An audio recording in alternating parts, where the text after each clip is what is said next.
Hello and welcome to Columbus Local Podcast. I'm Len D'Amico, and this is a special guest episode with my uncle, John Winklmann.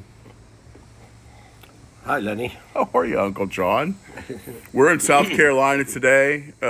Family, long weekend, great time. Uncle John is one of 9 siblings. We have some of them here with us today. We have barricaded ourselves in the front porch of the beach house in Isle of Palms, South Carolina. Been a great week, but I have this opportunity because my Uncle John has, a story. He's lived a purposed life. He's the 3rd son of George Winklmann Sr., who was my grandfather and my mother's brother. And John Winklmann was born in Pittsburgh. He's a Pittsburgh man. But, you found yourself, I think, in the draft in the 60s, if I'm not mistaken. And what was your role in some of the service there, Uncle John? Actually, when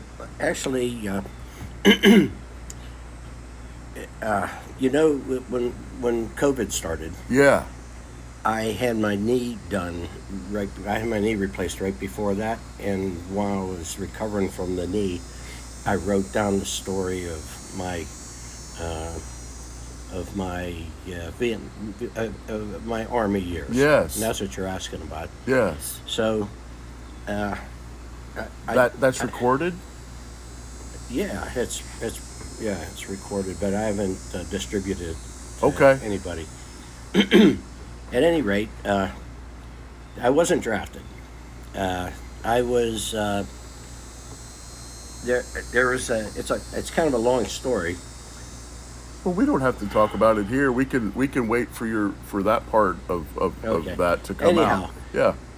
Anyhow, it got to the point where I didn't have to. I was classified 4F, unfit for military service, and it was due to a technical error. And I took advantage of that for a couple of years until, if you remember back in those days, it was about 1967. Every night the Vietnam War was on TV. And one night I was watching a special where they were bringing wounded soldiers back to Hawaii. And they were unloading the airplane, and it was obvious to me that they were all In need. kids about my age. Yeah. And I felt bad. Yeah. I felt I had no business watching it on TV. So I went down to the draft board the next day where my mom worked, actually. I don't know if you knew that. I didn't know Yeah, that. she worked for the draft selective service, she Oh said. my gosh. Yeah. And I told the lady, the receptionist, I said, I want to change my classification. And I told her from my classified 4F, I want to change it to 1A to be available for the draft. And she got this worried look on her face, and she said, I'll be right back. And she came back with my mom in tow. And I told her the same thing, and she said, oh, you don't want to do that. Was that Francis? It was Francis, Okay. yeah. So I said, yes, I do. She said, well, you got to make a long story short. You got to get a doctor to sign you off. So I went to Dr. Cook on Lincoln Avenue, who had a pretty good reputation for getting people out of the draft, for medical reasons. And he come in the room and he said, Winklmann, you got it all wrong. You want me to you want me to say you can't be drafted. And I said no. I explained it to him, and he just shook his head and signed off on my health. So I went into the Army, ostensibly done. So then I went and signed up because they had a program then that was 3 years. You spend 3 years and you can do what you want to do, whatever field you want to be in. So I wanted to. I had been spending some time around the hospital because I had a friend that was injured severely in a motorcycle crash, and the hospital, being around the hospital, impressed me, and I kind of decided that I wanted to follow that route. So after basic training in the Army, I went off to medical training in San Antonio, regular Army medic. After which I would have been sent directly to Vietnam as a medic, I'm sure. Yep. But while I was there, I had the opportunity to take a test to go to jump school, parachute school. So it was 3 weeks, and the big draw for me and for a lot of the other soldiers that accompanied me in that training was it was an extra $50 a month. And I was only getting $160 a month as it was, so Yeah. it was quite an increase. While I was at jump school at Fort Benning, Georgia, right across the state here, I took a test and was accepted to Special Forces training, medical training, which was a substantial program. It lasted about a year and a half. How old were you? 21. 21. Yeah. So it lasted about a year and a half. By the time I finished I got injured. I got set back, and got injured in a motorcycle crash, of all things. But I finished up the training. When I finished up the training, I had a little under a year left in the service. And I could have spent my time just hanging around Fort Bragg, North Carolina. But myself and a lot of my friends, because we had all this training and nothing to do, we went in full uniform up to the Pentagon twice to get put on a manifest to Vietnam. And it came through by the end of the summer of '67. No, it was 69. By the end of that summer, in September, about this time, we were on a plane, World Airways plane, a company that was owned by Lady Bird Johnson, by the way. We got packed off to Vietnam, landed at Cam Ranh Bay, which was like a resort. Spent a couple of days on the beach getting acclimatized. Then spent a month off on an island off the coast of Nha Trang, becoming acclimatized, and then I was assigned to a Special Forces team, which is really my goal in life, is to be an A-team medic, and I wound up being a senior A-team medic at one of the worst places you could possibly go along the Cambodian border in the Seven Mountains area of South Vietnam. But I didn't know that. I was excited about that. Right, right. And I spent I had a wealth of experience. Very And quickly thrown into the fray, so to speak. Had my fair share of close calls. Uncle John, was it like a MASH unit with? No. It was No. It was what it was 16. We had 16 guys on our team. Yeah. The Special Forces A team is made up of 2 officers, 2 weapons men, 2 engineers, 2 medics. There was only 1 medic on this team. and that was you. That was me. And we had 16 of us, and our order was to work with the Vietnamese Special Forces and train them. Right. And a design that didn't really work out all the time. But we, under our charge in our camp, we had 1,000 soldiers. 2/3 of them were Vietnamese, and 1/3 of them were Cambodians. And the Cambodians were the KKK. I forget what that stands for in Cambodia, but they were essentially they had a reputation for being outlaws. So But they weren't outlaws with us. They were fighting the North Vietnamese regulars and the Viet Cong. Mm. And while I was there, we had a couple of epic battles right for the camp. I found time to get a week's R&R at Hong Kong. I got assigned for a couple of weeks to relieve somebody out at a camp on Gulf of Siam. It was an area that had been pacified for 5 years. There was no war there. It was kind of a nice break. Yeah. And that was it.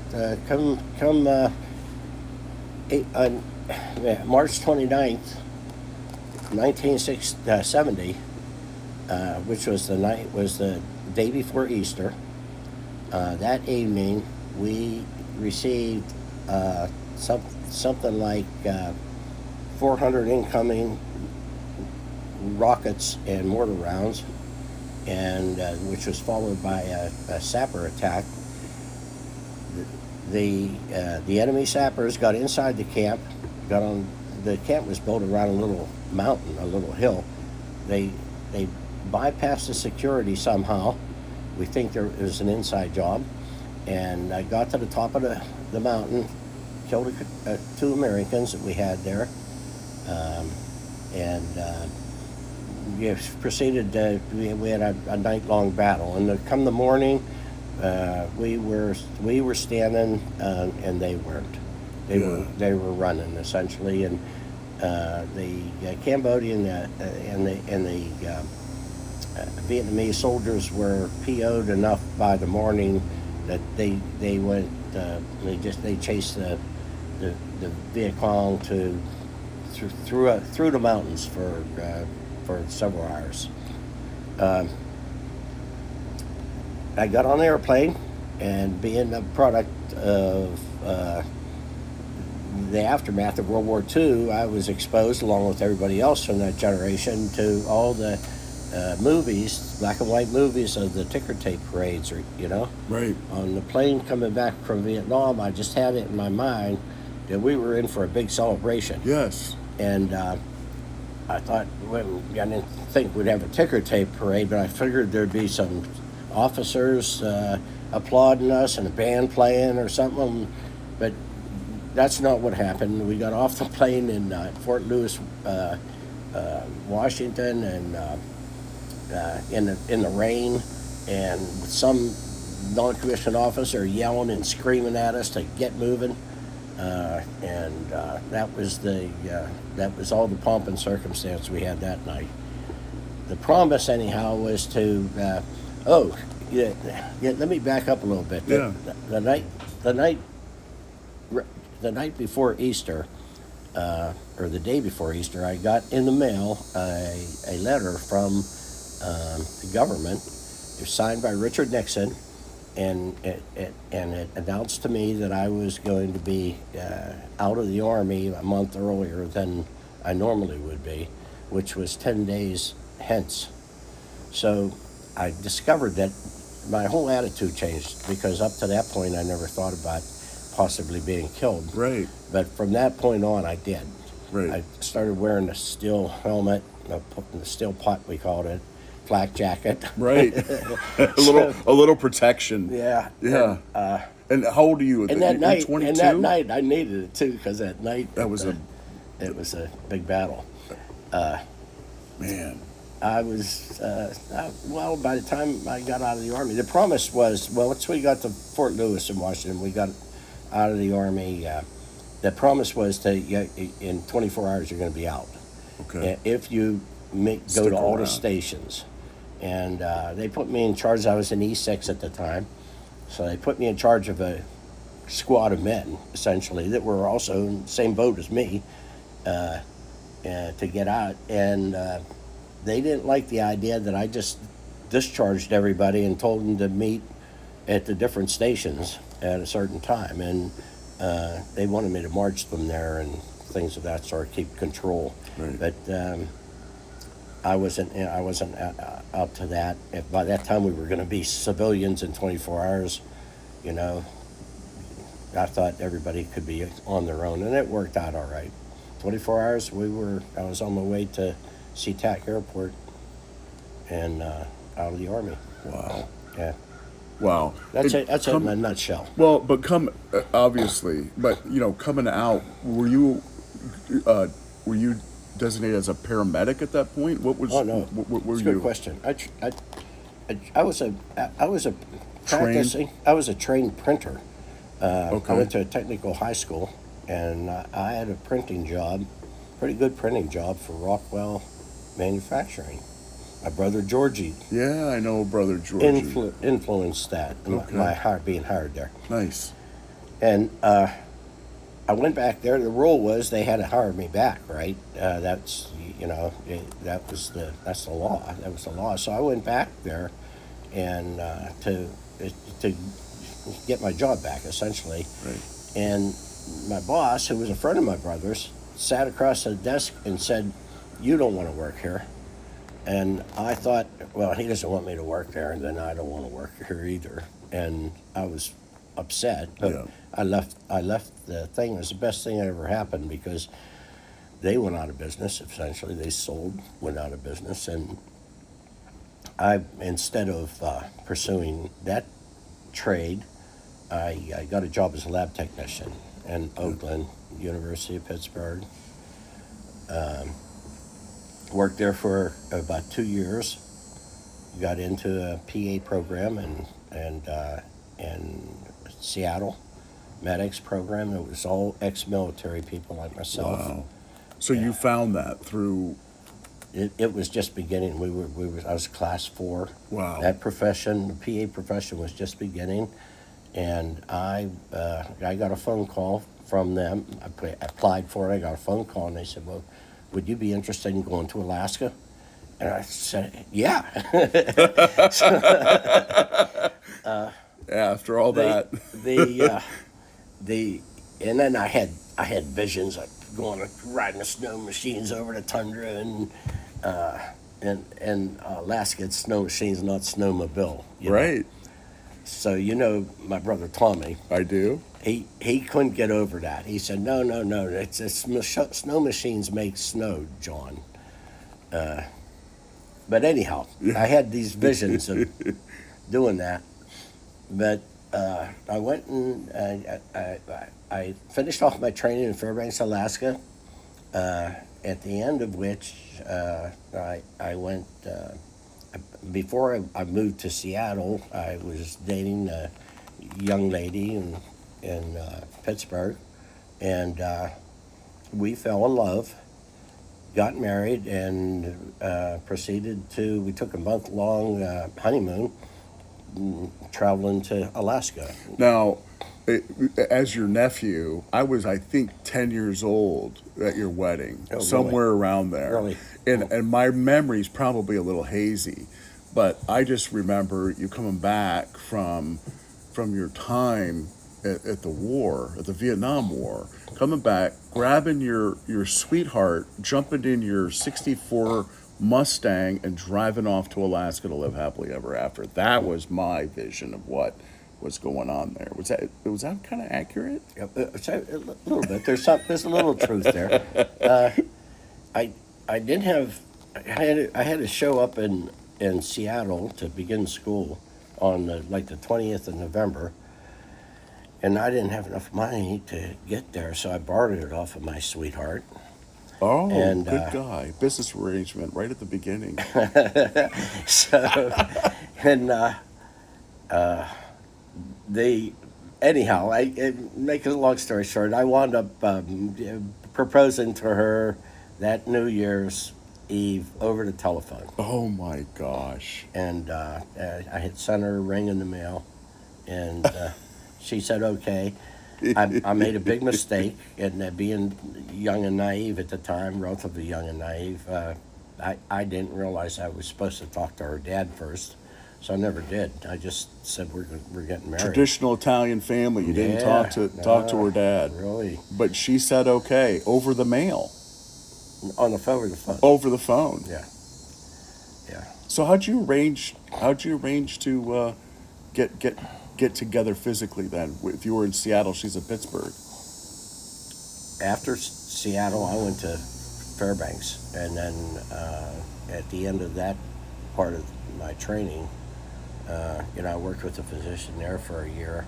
Then I went back to Pittsburgh, so we were engaged that whole time. I got you. The car that I drove to school was the 67 Mustang. 67 Mustang. I remember that car. It was awesome. Awesome. I wish I sold it for $1. Oh my gosh. Just because I was buying a brand new Chevy Blazer, and I could care less about the Mustang convertible, which is big. Now I could sell that thing for probably 35 grand. At least, in the shape that it was in. Yeah. I had to drive it across the country. It's wintertime. Yeah. I had a couple of snowstorms. I had U.S. Baldies on the front. I had to get those replaced. Baldies. I had to get them replaced in Montana. Oh my gosh. Missoula, Montana, and made it over the Cascades, the last mountains down into Seattle, and So you and Patricia get to Alaska. Which city did you guys settle in? I got a job, not in Fairbanks, about 100 miles south of there, operating a small rural health clinic, and which amounted to an urgent care. But I took care of emergencies, everything to colds. It was a little bit of everything. And it was on the job is where you really learn medicine. You practice your medicine. Yeah. Yeah. And you learn a lot. And PA profession, you have to the rules, the national rules where you had to accrue 200 hours of continuing education every 2 years, I think. And I doubled that because I was working independently by myself. And even in the Army, I did better working by myself than right with people, So it was, I wound up doing that for for the next 32 years I wound up doing that. Right. And then I worked elsewhere. I worked with the Indian Health Service. And we owned and operated a little urgent care down in Denali National Park. And then it was 50 years went by. 50 years went by. You have my two cousins. You have a son and a daughter. They're grown. They're raising their own families, and you and Pat are still in Alaska, but you share your time in the South as well, in the warm weather. You're right. And it's been just a wonderful medical PA, constant education and medical practice for you when you first arrived. When you first arrived, you had what to start? What resource did you have? Uncle John, when you got to Alaska, what did you have as part of that first job that you were doing as far as the facility? We moved into a 65-foot trailer that had the walls were constructed out of 2x2s, so there wasn't much insulation, and the trailer served half as a clinic and half as our residence. And we lived there for about 2 years, and purchased a little log cabin in the woods and developed that into a very comfortable house. And we've been there ever since 1975. Uncle John, you built this log cabin for your residence, and you were essentially in the middle of the wilderness. Did you have any challenges with wildlife and anything happen along the way that might give someone pause in living in that environment? We had an interesting development back in the mid '80s. By then we had two children. They were both youngsters, and they had the usual toys in the yard and what have you. And I think we were raising some ducks for the summer, and the ducks captured the interest of a grizzly bear, and who started visiting our yard regularly when we weren't there. But we'd come home and we'd see his nose prints on the windows, his claw marks on some of the doors. The hoses would be leaking water because he bit through them, and he chased the ducks all over creation and created havoc. So we were afraid. We wouldn't let the kids out because of that, and we were sort of under siege for about 2 weeks. So I borrowed a rifle, and I waited up one night, and sure enough, he showed up at the garbage can, and I studied what I was going to do going into it, so I shot him in the right place, but he didn't fall over. he stood up on his hind legs and started clawing at the air. Oh my God! And I started shaking, but he was hit, and he panicked and ran about 50 yards and plopped down in the grass. I climbed up on the top of my roof because I wanted to stay in a relatively safe place, and I shot him again, but I think the first shot got him. Wow. So that night, that was a Thursday night, and the next night, Friday, we had a big party in our yard because the bear was dead, and the whole community knew about the bear by this time, and so we had a lot of people in the yard. The kids were running through the woods playing hide and seek and baseball, wiffle ball, and what have you. And the night after that, Pat, my wife, and I were up around midnight and doing some paperwork for the clinic, and I was walking through the room, and I looked out the window and I said, "Pat, you won't believe this, but there's a bear walking up the driveway." and it was a black bear. No. So the conventional wisdom says that black bears and grizzly bears don't hang out together, but they were both visiting my yard at the same time, and I was blaming it all on the poor grizzly. But half the stuff was done, I think, by the black bear. So I called up. When I shot the grizzly, I had to turn the grizzly bear over to the Fish and Game people because, for one thing, he had a tag in his ear, and for another thing, I didn't have a hunting license.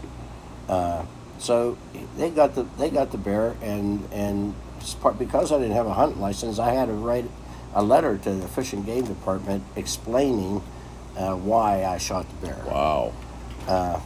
And I did, and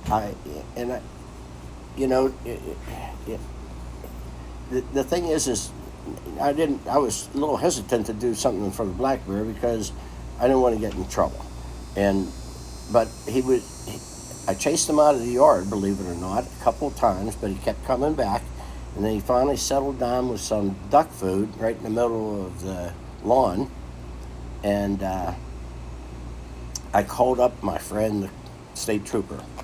I said, "Hey, Ray, there's a black." He was well aware of the grizzly story. I said, "There's a black bear that's setting up camp in my backyard. What do you want me to do about it? Or what can I do about it?" And he said, "Well, if it was me, I'd shoot it." So okay, and I did. The black bear, he walked up the driveway and he walked on the other side of this little Subaru that we had, and I could see his back over the top of the Subaru. He was big. He was bigger than the grizzly bear. Great big black bear. Wow. And I shot him, and he ran right toward me, and then veered off. and fell down over the hill, and I had to shoot him again. And the next morning, I loaded him onto the truck, and I took him over to a friend of mine's, and then called the Fish and Game people and told them to come and get the bear. We had another one. Wow. And they I think their response was again, but that was that. We've had bears come in the yard many times over the years, though, but usually we had a dog that was usually Helpful in identifying their presence. He let us know. That's right. He Yeah. let us know that when they were there. Wow. And he got in the middle of the fray every once in a while, and he was a brave dog because he was afraid of them just like we were. Yeah. But Wow. there was no more shooting them, and we haven't seen a bear actually for a couple of years Wow. in the yard. No. Someone saw one the other day right down the road from us. Really? Yeah.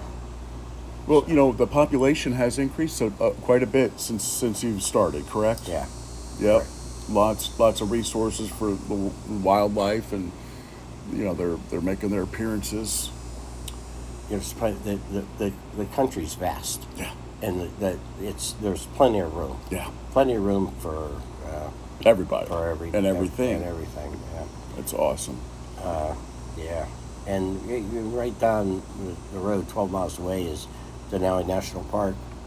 It's a huge area that that animals live free in there, of course, because of its status. And then it's buffered by an area that's even bigger than that. I think Jimmy Carter got that done back in the early 80s. That protects the wildlife that's in the park even further. Yes.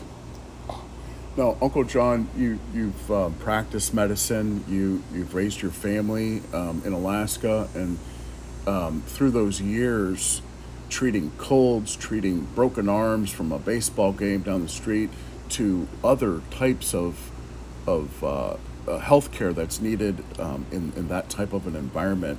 Lots of adventurers, mountain climbing. Have you encountered any cases where you've had to travel out into the mountains or into the wilderness to get assistance to people? Yes. Yeah. A couple, maybe hit us with an adventure where you've had to do that. Yeah, one time my dad was visiting us. Oh my gosh. And we were in the trailer at the time. So my dad and my mom, and Pat and I, and no kids at that time. So this is early. This is in the 70s, and I wasn't. Yeah, I was naive enough that I continued working for one of the weeks that they were there. Wasn't a really good idea, but I did anyhow. And come Friday, we were going to take off and go fishing, and I was required to be with my team playing softball that night. So we had to do that first, and then we were going to leave right after the game. And we're literally throwing suitcases in the Bronco, and this phone rings, and they say, you got to come and help Burl Mercer, who was a neighbor of mine, and he was leading a hunting expedition on horseback up in the mountains, and had inadvertently been kicked by a mule, right in the stomach, right in the abdomen, and he's hurt bad, and he needs some assistance. So, long story short, I wound up riding horseback, driving part way, and riding a horse the rest of the way to where he was. And at the time, they were doing a lot of prospecting with helicopters in the area. So we commandeered a helicopter, and it was an old one. It was like one of those MASH deals you saw in the Korean War. Sure. And he didn't quite patient. We laid him on the floor and going across, and his legs hung out the door. So I remember we tied a down coat around his lower legs and feet, and we got him into Fairbanks, and he had surgery, took care of his ruptured liver and Oh my gosh. ruptured diaphragm. Oh my gosh. And he survived that. He recovered in a couple 3 months. And there's been other times I did house calls. It happened to be quite a ways from the clinic. Where you live? There's a lot of gold miners there, and they get sick and couldn't come out, so I went into them. What's the best part of living in Alaska all these years, Uncle John? I like the country's beautiful. The people were friendly. There was no crime where I lived. The poor kids, I felt sorry for them. We felt that they lived in a fishbowl because they could hardly do anything without somebody noticing it in the community. So it would get around and it would get back to you. I found out in later years that wasn't quite the case, that they were getting away with a lot. Those two? Yeah. They're awesome. Just like people. we did growing up. They're awesome kids, Right? though, yeah. And they're adults now, raise their own kids, right? Right. But oh, that's funny. That's good, though. It's good that Yeah. they had the childhood that you weren't so sure that they had, Yeah. but they did. That's good to know. You know, you started asking a question there that right away I thought of a patient. I've forgotten so many things that we You've done really so much. good experiences over the years. But there was one where when I went to Vietnam, I was on this A team out in the middle of nowhere also, and but I had a little clinic there, and I had some Vietnamese medics and Cambodian medics working for me. And we ran a daily sick call and went on patrols with the soldiers and stuff like that. My interpreter there, who could speak Vietnamese, Cambodian, and English very well, was also a well-trained lab tech, and I had some experience in labs, so that sort of fit in. Anyhow, he taught me how to diagnose malaria with a microscope. Wow. And we started doing that.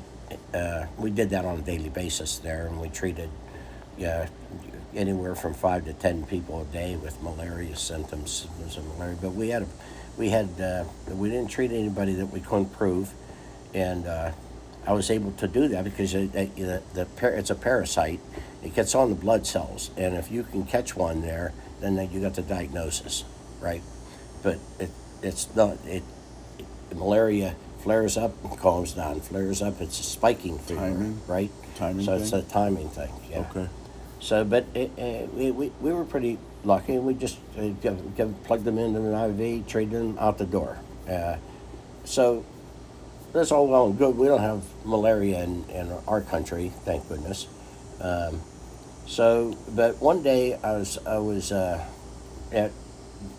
at the clinic in Healy, and I get a call from the nurse down at Denali Park, and he said that we've got a really sick guy here who just was a mountain climber. He just come down off of Mount McKinley because he had some altitude sickness, and he's here right now, and he has a fever of 105. And I thought, man, it's not a fever of 105, it's 100.5 or something. Yeah, that good. Too So high. it's just send him up, and we'll take a look at him. Well, he walked in the door. It was 105, pushing 106, and I had no idea what was wrong with this guy. And his story was he had been on a expedition to go to the top of Denali, Mount McKinley back then, who was from Ohio, by the way. So the people from Ohio didn't really like the idea of changing the name Mount McKinley to Denali. Did you know that? No. Yeah, that's true. Oh my God. It's You're in the middle of all that? Controversial. Wow.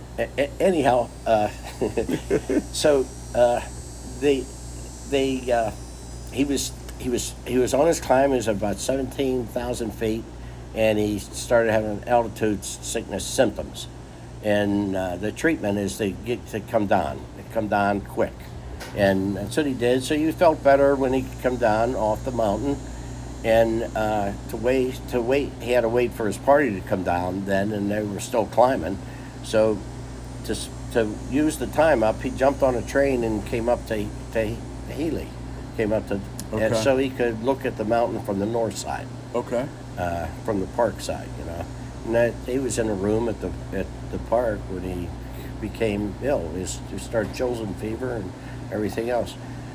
So I was capable of doing blood counts used by hand at my clinic, and that's what I was doing on him. I wanted to see what his blood count was. And lo and behold, I see the little malaria parasite there. That you recognized from years ago. Yeah, yeah. Oh my So, God. so, so, so I had the pleasure of calling up the emergency room and telling them that I'm sending a guy in who has probably falciparum or vivax malaria. Wow. And they said, well, they poo-pooed that just like I poo-pooed the 105 fever, right? But I got a little bit of notoriety, positive notoriety from that, from the diagnosis. from the diagnosis. And pulling it all off. Yeah. All your global experience.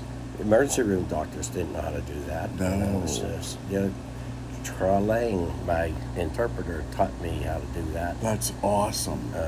And that paid off for that guy because it's treatable, Yes. Yes. But it's a pretty serious illness, is it not? Oh yeah. Malaria? Oh yeah, Yeah. you can die from it. Yeah. Yeah. His deal was he actually picked that up in East Africa. He was an adventurer, right? He's climbing the highest mountain in McKinley. yeah, and That's no sneeze. and he I think 6 or 8 months earlier he was in East Africa, and we figured out retrospectively that's where he picked it up. And that's what happens with that kind of malaria. It becomes dormant, and then somewhere along the line it comes up. Man. And inopportune times. Wow. The nature of the beast. So yeah, I was lucky. We were lucky to have that opportunity, and I was lucky in Vietnam not to, I learned so much there. I was lucky not to be killed. Being as I wasn't, that was the best experience of my life. Yes. It was top quality. It gave you purpose, did it not?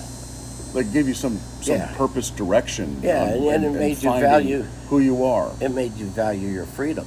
Made you, I still think of that. Those people there where we were had to worry every night whether a mortar round was going to come through the thatched roof. Right. Right. And that's no way to live. Right. And you hear young people now they're playing video games and they don't have that same perspective that's a valuable thing. Peace and security is valuable, and freedom, and it's all on the screen.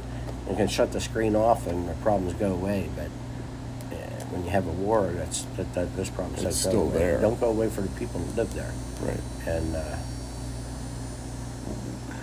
a little word about Vietnam is we had the best soldiers in the world. They were good. We were handcuffed, constrained, told not to. We weren't allowed to shoot unless we were being shot at first, and things like that. And that was it was like it was not good. Not good. There was too many good men. 50-some thousand lost over the 10 years that we were actively in the country. Right. So I don't know. That it's just. I hear friends now talk about, oh yeah, well, you know, we'll go to war and this and that. That's just no way, no way to live. No. Don't want to ever happen that to happen here. No, we don't. So, No, but you've taken it and you've provided purpose for yourself and within yourself, and you've shared and touched so many lives, Uncle John. You have. You know, you started at the very beginning of some population, right, in certain areas of the Alaskan wilderness. I gave a. And there's a lot. There's a lot of people. Has anyone come? Has anyone come to you afterward? You know, these years later. All the time. All the time. That I don't remember some of the things that they tell me. Sure, but they remember you. They remember your moment. They do. You know, I was asked to give a commencement speech at the local high school back in the 80s, and my the theme was explaining how we grew up with the community. So you have a point there. We came, there was 350 people living there, and now there's about 12 or 1,300 people living in our little community, which swells in the summertime with tourism. Sure. We grew. There wasn't hardly any stores. There was a few bars, a few churches, and that was about it. There was hardly anything there. Now there's a regular marketplace. There's a cemetery. When we got the cemetery, 1986, I think it was. We had in the middle of the summer, we had two of the kids that graduated high school that were killed in a motor vehicle accident, and a few days later, I was on vacation at home, and I got a call in the middle of the night from a panicked grandmother, and I told them to go over to the clinic right away, and as it turned out, it was another classmate of the two boys that were killed. She had just had a baby, and she died in the clinic from pulmonary embolism. Yeah. Postpartum pulmonary embolism is a bad deal. So we had 3 dead local kids and nowhere to put them. So that was the inception of the cemetery. And the cemetery really brought the community completed the community. Understood. You know, so even though I discouraged it over the years, my rule was if you're going to have a baby, it needs to be, if not in the hospital, close to one. And I was pretty good at that. I wound up delivering a few babies along the way, but I sticking to those rules. I think it's good, and it was good for people, for the moms. For sure.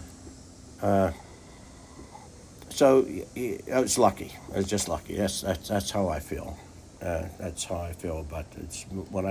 My last day of work for the Indian Health Service, they threw me a surprise party, and that's pretty much what I said there, and I mean it. I was still am lucky. Heck, I'm pushing 80 years old. Feel good. I get to enjoy the beach with family. Yeah. It's awesome. You're enjoying your life, man. Get inspired by a bunch of young people. Like you inspired us all these years, Uncle John. It's a great story, man. You know, it is. It's an awesome story. Yeah. It's good stuff. And your life's just beginning, man. It's just beginning.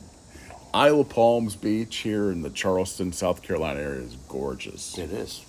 It's gorgeous. It's been a great weekend. I appreciate you sharing your extraordinary life story here. We just touched the surface. Yep. We did. And back at you. I appreciate you doing that. Oh, yeah, absolutely.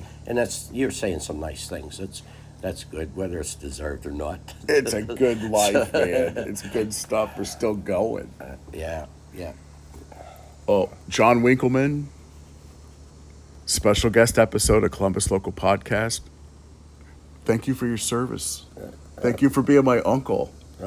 Thank you for living such an extraordinary purposed life. Okay, well, thank you for It's saying been that. it's been inspiring. I appreciate it.